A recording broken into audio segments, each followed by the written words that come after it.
আজকে দুপুরে রান্না নাই বলে কোন কাজে লাগাই দিছে দেখেন। বলতেছে এটা পুরাটা সাবান দিয়ে পরিষ্কার করো, পুরাটা আঠা আঠা হয়ে রয়েছে, এখন পরিষ্কার করবে দেখেন। এই যে এগুলো সব পরিষ্কার করতে হইবে এখন। এটা হচ্ছে ওই যে ফ্যান সিস্টেম, যে একটা নামটা জানি না আমি। এই যে এগুলো সব পরিষ্কার করতে হইব, তো পরিষ্কার করে সাথেই থাকুন। কাজ না থাকলে আরবিরা যা করে কাজের মেয়েদের সাথে, এটা হচ্ছে আমাদের ভাগ্য, বইলা লাভ নেই। আমার কপিলে এগুলা বার করে দিছে, খুইলা দিছে, বলতেছে এটি করো, এটি পরিষ্কার করো। আলহামদুলিল্লাহ রাব্বিল আলামিন। কাপড় পাল্টায় চলে আসলাম, কারণ এটা অনেক তেল, তারপর অনেক ময়লা, তো এর জন্য কাপড়টা পাল্টায় নিলাম। যেহেতু ময়লা হয়ে যাব, আমি গোসল করছি সকালবেলা, গোসল কইরা তারপর কাজকর্ম করছি, যেহেতু জামাটা আমার একদম ক্লিন, তার জন্য এটা ময়লা কাপড় পরে কাজ করি, যেন পরে আবার পরিষ্কারটা করতে পারি। তো এখন যেটা আগে করব, আগে এটা ধুবো, আপনাদেরকেও শেয়ার করি, যারা ধুইতে পারেন না তারা ধুয়ে নেবেন। তার আগে একটি কাজ করব। এই যে এখানে আমি 3 কাপের মতো পানি নিছি, এটার সাথে আমি মিক্স করবো। এটা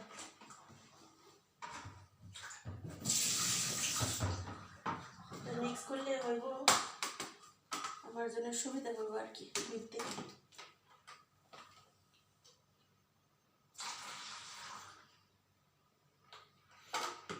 এটা অনেক ডেঞ্জার একটা জিনিস, এটা কোলোরিক্সের মতো, চোখে মুখে লাগলে একদম শেষ। তো এটা কই রাখি, এখানে ফেলি। তার সাথে নিয়ে আইসি হয়েছে অনেকগুলো খড়কা, যেটা লাগে কাজে। এই যে পরবো গ্লাভস, খাবারটা এখানে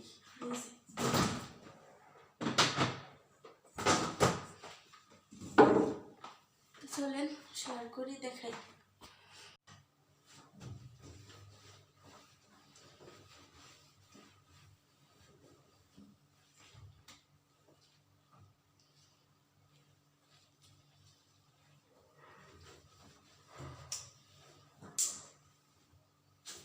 চুলা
এগুলো পরিষ্কার করে নিলাম, অনেকটা বয়ে বয়ে করলাম, কারণ কিছু করার নেই, কিছু কিছু কাজ আমাদের মরণ বাস্তর হাতে নিয়ে করতে হয়, এই আর কি।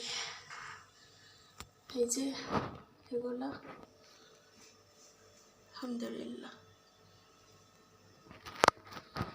এই যে উপরেও এগুলো সব করলাম, আর এই যে টাইলসগুলো মুছলাম, সাবান দিয়া ধুইলাম, এগুলা চিকচিক করতেছে। আসলে কাজ কিন্তু করলে করা যায়, বাট আমাদের সময়ের অভাব। এদের বাসার যে কাজ, এই কাজ করতে যেয়ে 12টা বেজে যায়, এমন একটা অবস্থা। এখন বাকি আছে এটা ধুবো, এটা ধোয়া তো সবাই পারেন, আর নাই দেখাই।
দেখেন এগুলা ধুইয়া তারপর বাইরে শুকা দিছি, অনেকক্ষণ হয়েছে ধুইছি। এটা ধোয়া যে একটা কষ্ট, মানে 2 থেকে 1.5 ঘন্টা লেগে গেছে এটা ধুইতেই শুধু। সুবহানাল্লাহ। পরে এটার মধ্যে সারে সেট করব, আমি তো এটা পারি না, সারে নিজেই লাগাবে। হালকা মশলা দিয়ে আমি চা বানাইতেছি। এই যে আমার আপু যেভাবে কমেন্ট করছে ওইভাবে করার চেষ্টা করতেছি যতটুকু পারি। তার সাথে দিয়ে দেব আদা কুচি,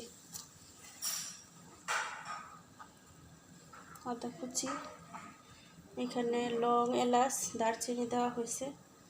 সাথে দিয়ে দেব হালকা একটু চা পাতি।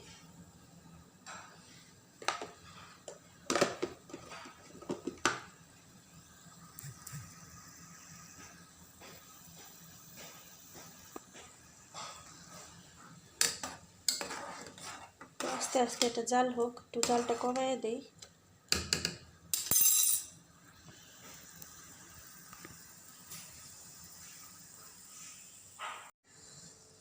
চাটা বানানো হয়ে গেছে, এখন আমি ছেঁকে নেব। তো চাটা দেখেন অনেকক্ষণ জাল পারছি। তো এখন আমি এতটুকুই খাবো, বাকিটা পরে খাবো। তার সাথে আমি দিয়ে দিব হচ্ছে হালকা একটু ঘি দিয়ে দিব। ঘি বলে এই কি বলে, এটারে কি বলে, মধু। আচ্ছা,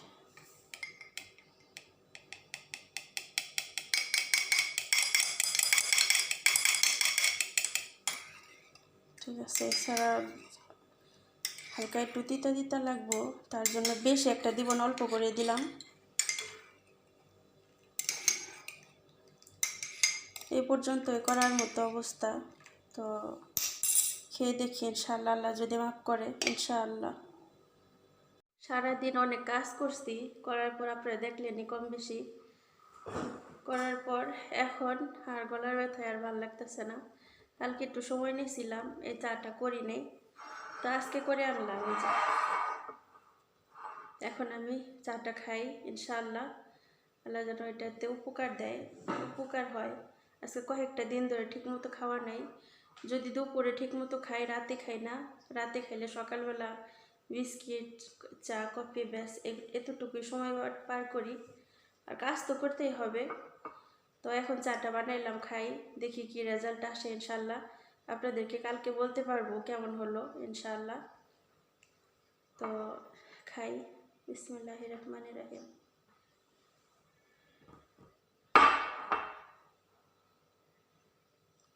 অনেকটা গরম।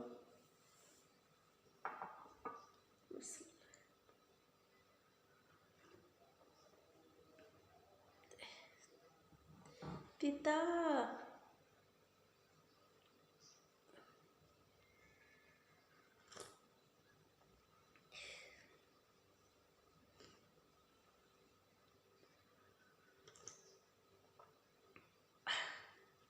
ডোক গিললেই ব্যথা করে, এত ব্যথা জানি না। ম্যাডাম বলছি, ম্যাডাম বলতেছে, আমি হাসবো না কানবো আমি নিজে বলতে পারি না। মানে বলতেছি এসির মধ্যে ঘুমাও, যেছি ছেড়ে, তার জন্য অবস্থা। আমি কই এই গরমের মধ্যে এসি না চাললে তো বাঁচতাম না, এসি তো বাধ্যতামূলক ছাড়তে হইব।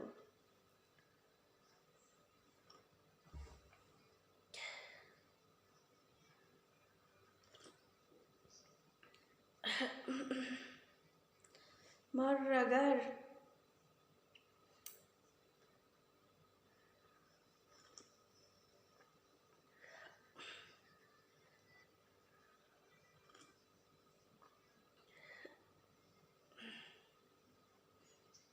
লং দিছি একদম বেশি, লংয়ে নাকি এই ভালো হয়, আর আদাও কিন্তু বাড়াই দিছি।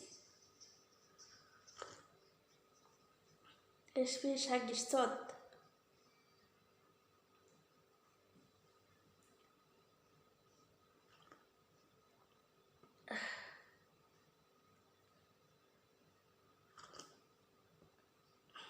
তো ইনশাআল্লাহ আল্লাহ যেন উপকার দেয় চায়, ইনশাআল্লাহ আরও বাকি আছে, বাকিটা আবার রাতে ঘুমানোর আগে খাবো ইনশাআল্লাহ। তো এখন যাইয়া এটা খাইয়ে একটু কাপড় চোপড় আয়রন করতে হবে, বাচ্চাদের স্কুল আছে সকালে ইনশাআল্লাহ। আজকে বানালাম, অলরেডি খাইলাম, দেখলেন। কালকে রেজাল্ট আপনাদের বলতে পারবো কেমন হলো।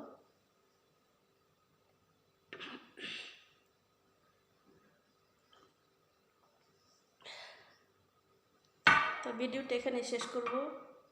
সবাই ভালো থাকবেন, নিজের খেয়াল রাখবেন। আর একটা জিনিস খুবই খারাপ লাগতেছে, বাংলাদেশে আবার করোনা। আজকে কয়েকদিন ধরে টেনশনে আছি, আবার সেই করোনা, দেশে যাওয়ারও সময় হইতেছে, আবারও করোনা। মানে ভাল লাগে না, টেনশন লাগে অনেক। তো এই আর কি,